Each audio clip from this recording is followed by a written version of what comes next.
seem that way, but it isn't. We're here for quite a while yet. I hired full, and if you'll notice, I'm having difficulty. Because when your heart's full, it's sometimes difficult to speak. I've had that, I think we all have had that occasion when that occurs. To see you all here tonight, to see some goofy former GI who raised some wonderful kids and had a wonderful family and had wonderful friends. It's what it was all about. If I represent in any way those guys that are here tonight, and we had to leave in Europe, they'd be so pleased to know that you people are here and supportive of what we were trying to accomplish.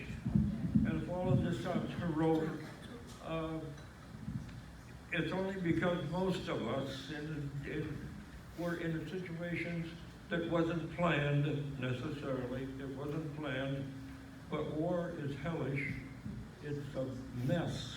It's a great big mess of people hurting one another, and oftentimes decisions have to be made to take care of certain problems. And you do things, and I'm bothered now by some of the comments that you had to make, because my parents early on were against people killing one another.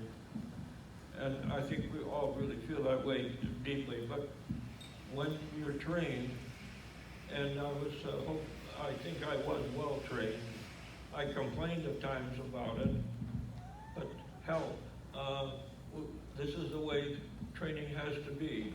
I was in effect, as many GIs were. I guess maybe I did the same thing with my ball players.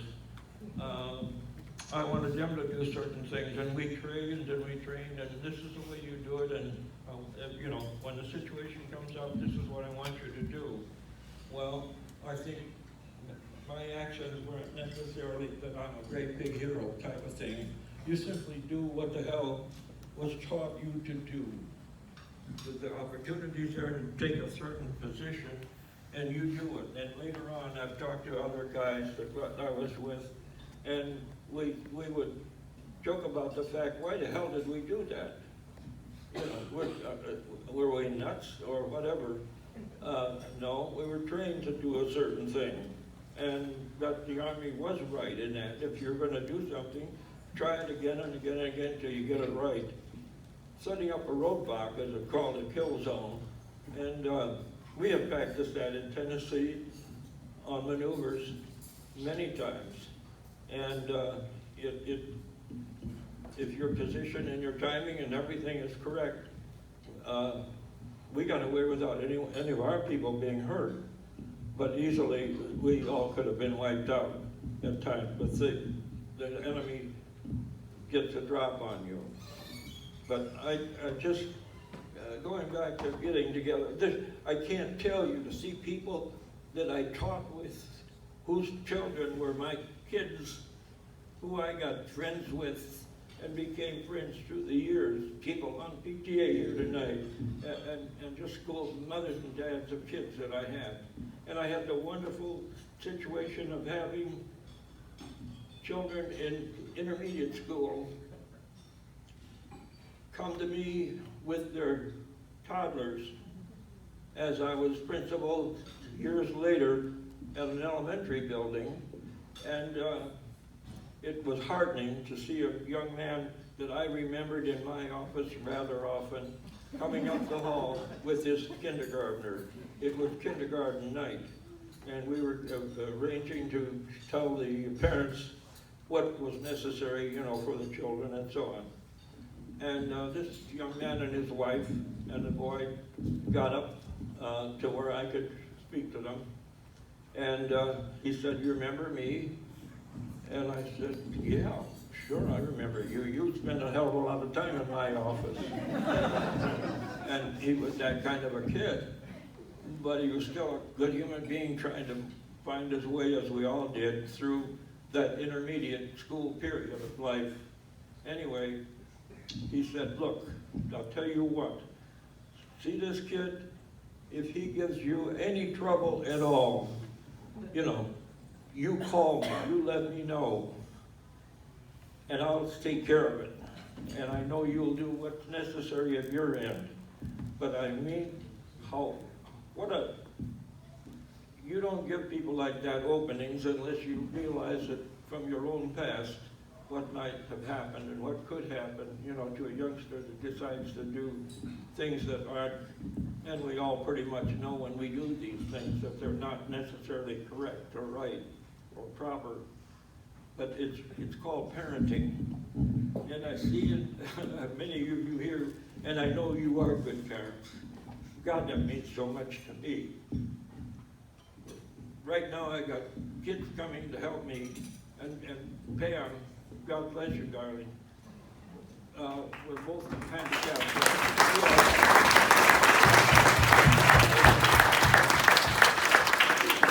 She's wonderful now, and she's been a wonderful daughter through losing her husband and her mother, and but we've managed to be with nice people like you guys here. What it means, you know, to an old man, it's what it's all about. Loving one another, caring. I see a young man now, Ken, he's looking into my family background. You know why? Because he cares.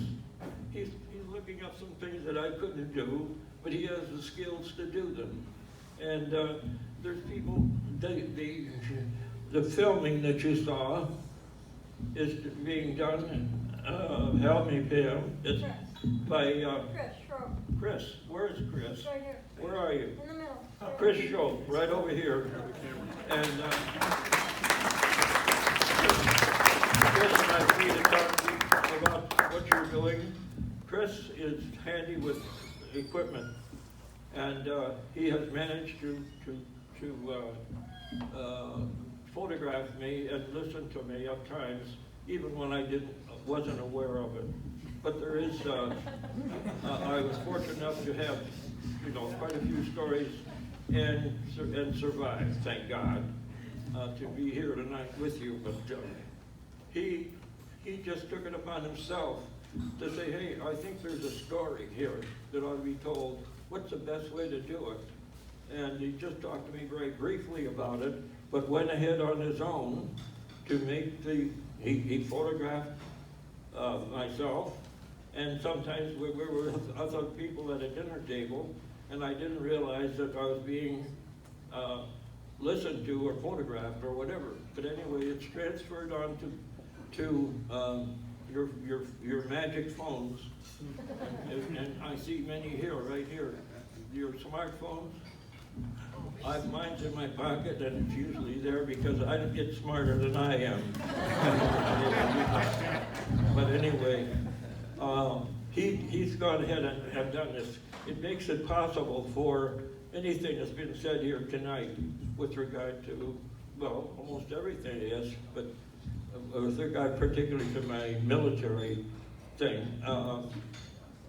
There will be available with you on your smartphone to pick it up and transfer it even onto your TV so that you can see it on a larger screen.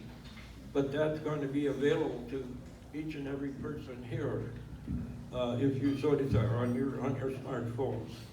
And Chris, thank you so much. I think that's a wonderful kind of gift for everybody, really, if you like this kind of thing.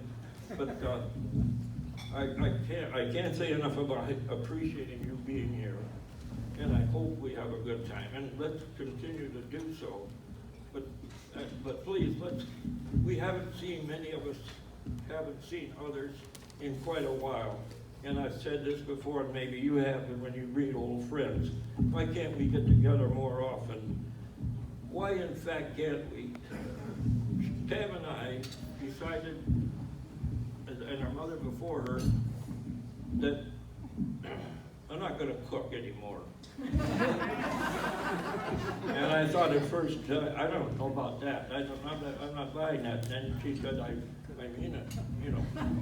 And I made the mistake, being younger then, that I asked, from what are you retiring? Because she said, I'm retiring too, you know. I said, from what are you retiring? And I had to pay for that for quite a few weeks. The response wasn't always very, very kind, but we loved one another deeply, and it was a marriage of 69 years. We were married in 1940, and she passed away 7 years ago, this September, I believe, and it was a loss. But we had established something that we wanted to spread, the fact that getting together with people at dinner time is so important. If our kids miss anything today, it may be the fact that the dinner table conversations that used to take place, I don't know that if they do to that degree. And I'm getting into a principal role now, and a principal too. But I had the good fortune in that regard of being in an area where I had a career as I suppose I was a tool and die maker of sorts before the war, and then after I got shot up and had to have surgery, they said you won't be able to go back to the shop, so you better find something else to do. And the VA was kind enough to send me back to college, and I managed to come out with a degree, and more important, a desire to educate. It was my theory that if people get educated, they won't be out killing one another. I'm not sure that I ever reached that, or we've reached that stage, but I am in head store. I'm awfully proud of a president now that is saying how it is, and meaning that there are other ways than fighting one another. You can appear to be fighting, you can, make a show, but conciliation, negotiation pays off. I don't mean paying off people, but I mean you, by simple getting together, you can talk out your problems and you get things solved. But I'm going on too long now. But no, it's difficult for me to find the words to say how I see old members of the family here that I haven't seen in so long. And if it took an old age or Pam and I being inhibited from getting around much, so well to get together like this. But I want to be sure that all are aware how grateful we are for you being here. And if everything works right, I'll try to work this deal 2 more times this month, having his 100th birthday, and we'll retire shortly. You got to make a buck here and a buck there. I don't, please, we try to make a joke, but anyway, there was something else that I want to say, but I'm so nervous I don't know what it might be. And I used to talk to a lot of people a lot of times, but are there any questions or things that you might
talk into the mic. You realize what happens to you when you put a mic in a guy's hand? Today's friend is tomorrow's enemy, I guess, or whatever, but no, this is something I'll remember for the rest of my life, or thirdly, and then some. I'd like to introduce, I think I am proper, my son, my only son, Nick.